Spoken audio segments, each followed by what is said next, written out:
சிவப்பு செல்ல கட்டிக்கிட்டு வெப்பிலையும் எடுத்துக்கிட்டு வேர்காட்டு கருமாறி ஆடி வந்தாளாம். அவள் விருப்புடனே தொழுபவரின் வினைகளையே ஓட வைத்து பொறுப்புடனே நம்மை காக்க ஆடி வந்தாளாம்.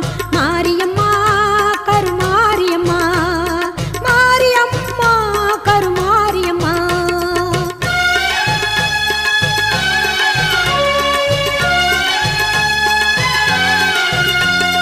சிறப்புடனே பவனி வந்து சிந்தையிலே கூடி புகுந்து, சிறப்புடனே பவனி வந்து சிந்தையிலே கூடி புகுந்து கருணை உள்ளம் கொண்டு நம்மை காக்க வந்தாளாம்.